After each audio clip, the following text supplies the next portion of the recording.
What's up, guys? Welcome to day 29 as we dive into Job chapter 35, where we will be beginning at Elihu's um, continual response to why he thinks Job is suffering and kind of like highlighting the majesty of God. And so, let's begin in 35, chapter 35. Then Elihu said, "Do you think it is right for you to claim I am righteous before God? For you also ask, what's in it for me? What's the use of living a righteous life? I will answer you in all your fronts too. Look up into the sky and see the clouds high above you. If you sin, how does that affect God? Even if you sin again, what effect will it have on him? If you're good, is there some great gift to him? What could you possibly give him? No, your sins only affect people like you, and your good deeds also affect only humans. People cry out when they are oppressed. They groan beneath the power of the Almighty. Yet they don't ask, where is God my Creator, the one who gives songs in the night? Where is the one who makes us smarter than the animals and wiser than the birds of the sky? And when they cry out, God does not answer because of their pride. But it is wrong to say God doesn't listen, to say the Almighty isn't concerned. You say you can see him, but he will bring justice if you will only wait. You say he does not respond to sinners with anger and is not greatly concerned about the wickedness. But you are talking nonsense, Job. You have spoken like a fool. Chapter 36. Elihu continued speaking. Let me go on and I will show you the truth, for I have not finished defending God. I will present profound arguments for the righteousness of my Creator. I am telling you nothing but the truth, for I am a man of great knowledge.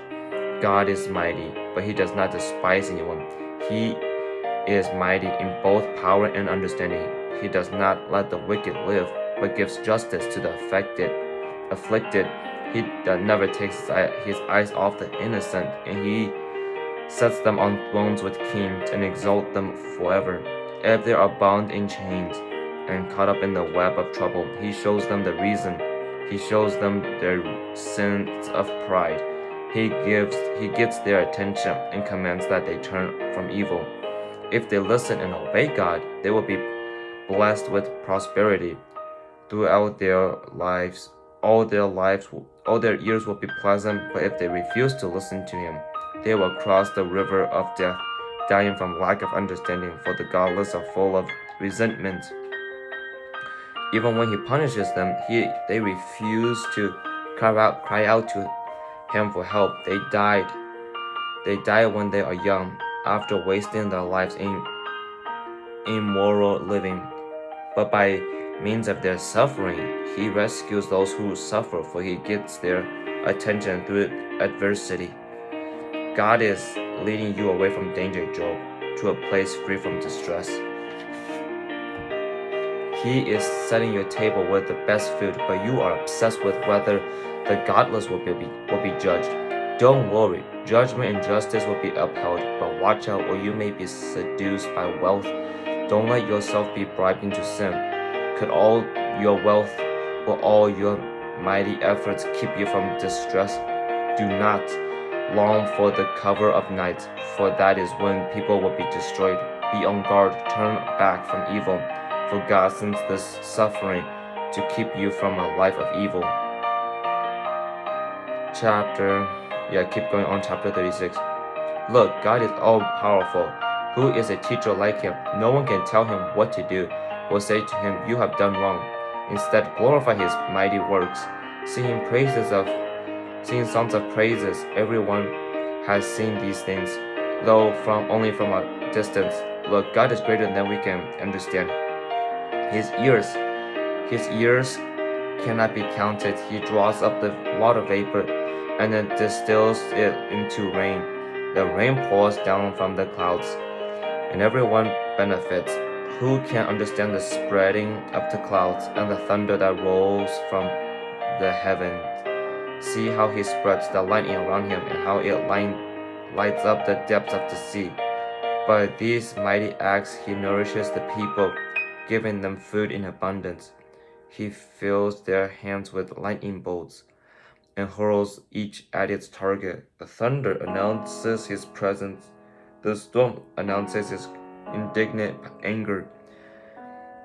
My heart pounds as I think of this. It trembles me. It trembles within me. Listen carefully to the thunder of God's voice as it rolls from his mouth. It rolls across the heavens, and his lightning flashes in every direction. Then comes the roaring of the thunder, the tremendous voice of his majesty. He does not restrain it when he speaks. God's voice is glorious in the thunder. We can't even imagine the greatness of his power. He directs the snow to fall on the earth and tells the rain to pour down. Then everyone stops working so they can watch his power. The wild animals take cover and stay inside their dens. The stormy wind comes from its chamber, and the driving winds bring the cold. God's breath sends the ice freezing wild expanse of water. He loads the clouds with moisture, and they flash with the lightning. The clouds turn about all at his directions. They do whatever he commands throughout the earth. He makes things happen either to punish people or to show his unfailing love. Pay attention to this, Job. Stop and consider the wonderful miracles of God. Do you think that God controls the storm and causes the lightning to flash from his clouds? Do you understand how he moves the clouds with wonderful perfection and skill? When you are sweltering in your clothes and the south winds die down and everything is still, he makes the skies reflect the heat like a bronze mirror. Can you do that? So teach the rest of us what to say. We are too ignorant to make our own judgments. Should God be notified that I want to speak? Can't people even speak when they are confused? We cannot look at the sun, for it shines brightly in the sky. When the wind clears away the clouds, so also golden splendor comes from the mountain of God. He is clothed in dazzling splendor. We cannot imagine the power of the Almighty, but even though he is just and righteous, he does not destroy us. No wonder people everywhere fear him. All who are wise show him reverence. And so that's the end for today. But yeah, to kind of like top it off with everything, it just feels like I understand where Elihu is coming from, and he is totally right to describe God as. I don't think Elihu used enough words to describe the great powers of the God that we serve. But at the same time, we have to realize that yes, God is more than capable of showing himself through like storms, through big, majestic events. But we can also see God in the little things, like such as somebody simply saying hi to you. You can see how God uses that person to comfort us, to make us feel better, right? So we don't have to always look for the most majestic things in the world to see God. God can present himself in the little things. So may we be aware of the little things within our lives that we see God working his miracles through. And another thing that bothers me is how in verses 11 through 15 of chapter 36, it talks about how our actions will have either good consequences or bad consequences. And I believe that's right. It's like he's not wrong about that. But the part that starts to be a problem for me is whenever we do something good, we are expected to get rewarded from God. It's like no, that's the thing. It's like when we start expecting that from God, I don't think we actually honor God. We're not actually thinking about God. We're thinking about ourselves because we're selfish enough to think, oh God, I did this for this person, so I deserve to be rewarded. No. That's not the point of why we do good things. The reason why we do good things is because it's the least we could do for God. God has already punished, that has given all the punishments that we deserve upon the cross, so that we don't have to pay the consequences for our evil deeds. And so that to ask God for favoritism is absurd, because look at what He has done for us already. We couldn't ask for Him. We couldn't ask more from Him, but instead we still do, which is sad. So whenever we do something good, may we do it with a glad heart, with a grateful heart, with a heart posture of not expecting anything in return. Because God has already done enough for us. It's time for us to kind of almost repay Him back in a sense. But yeah, and another part that bothers me is like when He says in verse 8 of chapter 35, no, your sins affect only people like yourself. I feel like sins can affect many people, but not only that, it can dramatically affect people around us, right? For example, like, let's say I kill somebody, right? Yes, it not only does it affect my life, my family's life, and the lives of the victim's family, but also everyone around me who are nothing like me, like my friends. They never murder anybody, and how somehow my sin is affecting them. So we have to realize that each of our actions has big impacts on not only our lives, our friends' lives, our family's life, but also on the lives of those who we don't even know. And so we have to always be mindful of who God.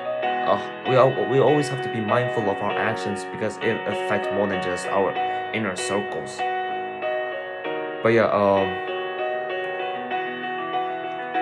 no, but in general, I really actually do like what he talks about, to be honest.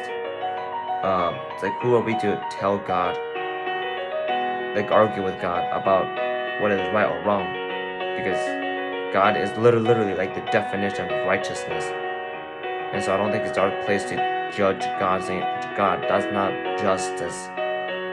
We have to trust that He will serve the plates of justice, but it's not our place to go serve justice. Does that make sense? I don't know if that makes sense. Like, we cannot go serve, we cannot go convict, like tell people the punishment that they deserve, because that's called judgment, and we don't want to be that kind of judge.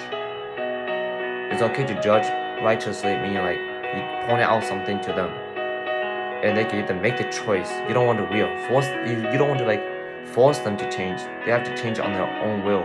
So you just be mindful of what is a healthy judgment versus a terrible judgment. What is considered as righteous judgment versus unrighteous judgment. And so yeah, that's kind of what basically today is about. There isn't like a whole lot. It's just like these little tweaks that I kind of disagree with. But overall, I do agree with what Elihu was saying about the power of God, and how we should never underestimate the power of God. So may you guys be able to walk with God in the midst of your struggles. Understand that you don't have to expect God. Do not expect God to reward you based off of the good deeds that you have done. Do it out of gratitude, out of praise for God, not out of a sense of God needing to repay you for the good things that you have done for people. Let all your actions be about God, not about yourself. So may you go and walk with God today.